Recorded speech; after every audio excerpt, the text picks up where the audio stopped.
Bruce Banner has somehow managed to split the Hulk into 3 distinct parts. The Hulk's body has been turned into a starship.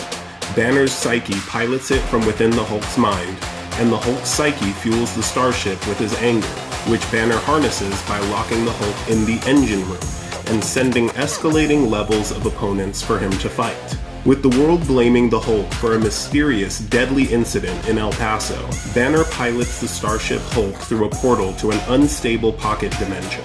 But during his journey through the dimensional between space, Hulk is pulled against his will into a different dimension and discovers that his captor is an alternate reality Bruce Banner. Smashtronaut, Part 3.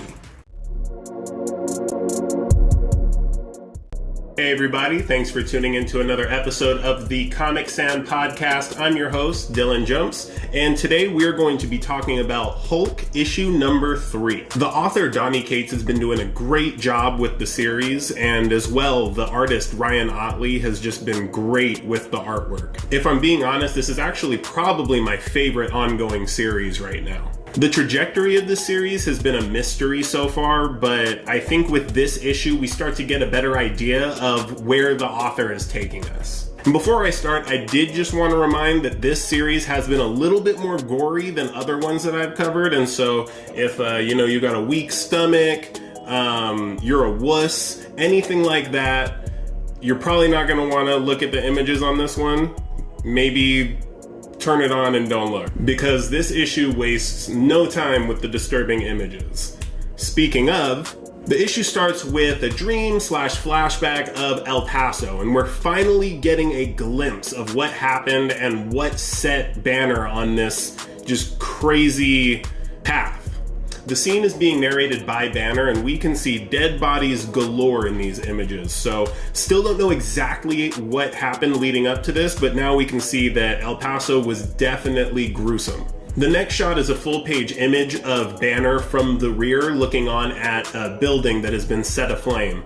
You can tell that he's just got done hulking out, and you can see, the ripped shorts, and as well, he's covered in blood. After a moment, we see that he's not actually alone. There's actually this really large, shadowy figure that looks pretty menacing, if I might add. Almost looks like maybe a different persona of the Hulk, which I can get into those at another point, but the Hulk has manifested as different personas over the years. But the flashback ends with quite a savage image of the figure grabbing Banner's head and squashing it between his hands.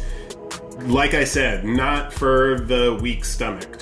Banner finally wakes up from the nightmare to find that the alternate reality Bruce Banner, we'll call him Eye Patch Banner to make it easy, he was attempting to inject the Hulk with some sort of serum to assist with his healing. I'm not exactly sure, but Hulk Banner does not like this. He snatches it, crushes it, and slams Eye Patch Banner against the wall and tells him to start talking. This is when Eye Patch Banner tells Hulk Banner that he's never met an abomination that's able to think and reason.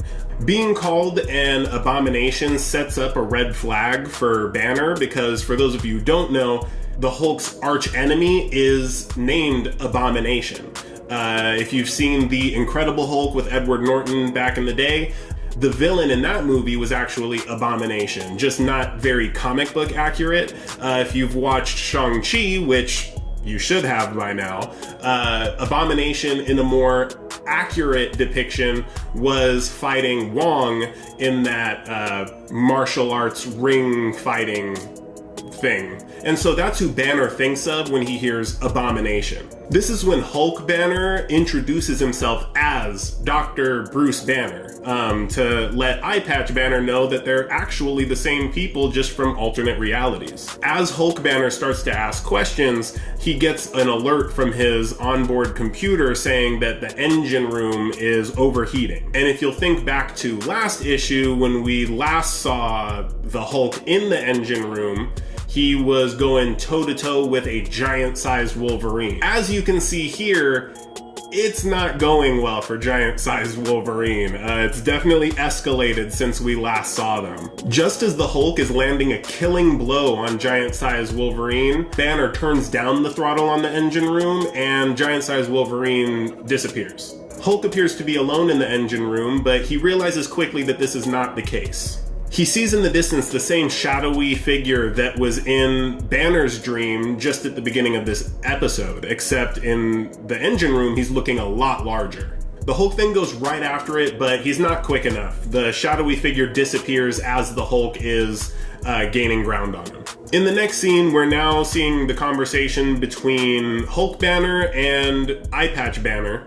We see that Hulk Banner is explaining to Eye Patch Banner his origin, how they were testing out a gamma bomb, he got caught in the gamma rays and became the Hulk. That's when Eye Patch Banner goes on to explain that in his reality, his universe, the gamma bomb experiment was a success. And after developing the gamma bomb, and he was the developer of it, gamma bombs were launched at seemingly every country in the world. This is where the Banners are able to start relating to each other, because even though the experiments had different outcomes in their realities, both of them have led to death and destruction, and the two Banners are on a quest, if you will, to atone for their actions. Eye Patch Banner goes on to say that after all of those gamma bombs were launched around the globe, every once in a while they'll find in the fallout bio-waste casualties is what the military calls them. What he calls them are abominations, which is tying back to why he was thinking that Hulk Banner was one of these abominations. These abominations look like they manifest in many different ways, and none of them look like you'd want to mess with them. Hulk Banner then starts to wonder where this explanation is headed and even gets a little bit aggressive with Eye Patch Banner, asking, where are these abominations? That's when Eye Patch Banner explains that when they find abominations, he puts them into the blue orb that he pulled the Hulk out of. Kind of as like a storage for them while he learns about them and works to cure them. Hulk Banner is not thrilled hearing that the abominations are practically just thrown away, but Eye Patch Banner explains that none of this has been up to him. He's only doing it for his boss, his superior. So obviously, Hulk Banner asks who's in charge. Imagine his surprise when he finds out that the man in charge is actually Eye Patch Banner's father, or father-in-law, President Ross. Now, you may know him as Thunderbolt Ross. He is Betty's father, and Betty was Bruce Banner's ex-wife, who we saw in the first couple issues of this series. In this reality, it looks as though he was able to rise up in the ranks and end up becoming the president of the United States, whereas in the main Marvel universe, where Hulk Banner has come from, he is still a general. He's been a Hulk in the past, the Red Hulk actually, that's a story for another time. But you could say that Thunderbolt Ross is one of the Hulk's arch enemies. Because he's constantly just been trying to hunt the Hulk down. If you've seen the Marvel movies, especially the Hulk movies, you'll know who this character is. He's the military guy that is just dead set on going after Bruce Banner. In Civil War, he, I believe, is the Secretary of State who brings up the Sokovia Accords to the heroes and says that they need to register with the government. I don't know the actor's name. I'm sure if I heard it, I would totally remember it, but I'm blanking on it right now. Anyway, that is the end of the issue. Definitely a big surprise reveal, both with the introduction of the abominations created by Eye Patch Banner, as well as finding out that Thunderbolt Ross is now President Ross. Thinking back to what I was saying before doing the recap of this issue, I do believe that the trajectory of the series is becoming more clear. I think a big portion of at least this initial story arc is going to be finding abominations and helping cure them, possibly. That's my best guess. There is still a lot that I'm wondering about, like who's that shadowy figure that both Banner and the Hulk have seen individually. What happened in El Paso? Obviously we saw that it was pretty gruesome, but we don't know what happened, how it happened, why it happened. All we really know at this point is where. El Paso, obviously. So that's all I've got for you in regard to the issue today. Just a quick note before closing out the video. I hadn't been mentioning it, but I have been watching The Book of Boba Fett on Disney+, and if you're a fan of Star Wars, if you're a fan of The Mandalorian, which was a great series as well, Book of Boba Fett was awesome. There's 7 episodes. The season is over. And if you've watched The Mandalorian, you will see that they approach the series in 2 completely different ways. In The Mandalorian, each episode could be self-contained. There's always an episode conflict and plot, and then there's the overarching theme of the season. Whereas in Book of Boba Fett, each episode leads into the next one. It all takes place on Tatooine, which is where, you know, like Jabba the Hutt was, and Luke was there when they found him in A New Hope. Luke Skywalker, that is. And yeah, you definitely won't feel like you're watching the same show. They're very different.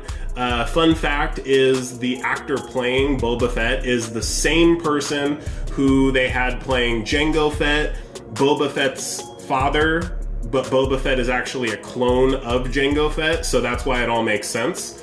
He also played the clones in the prequels, so that I just thought was pretty interesting that they brought that same actor back. But that's all I have to say about that one. Watch it. It's definitely worth it, especially if you're a Star Wars fan. If you're a Star Wars fan and you don't watch it, I'll be really surprised. But yeah, that's going to be it. Thanks so much for watching, and keep on keeping on.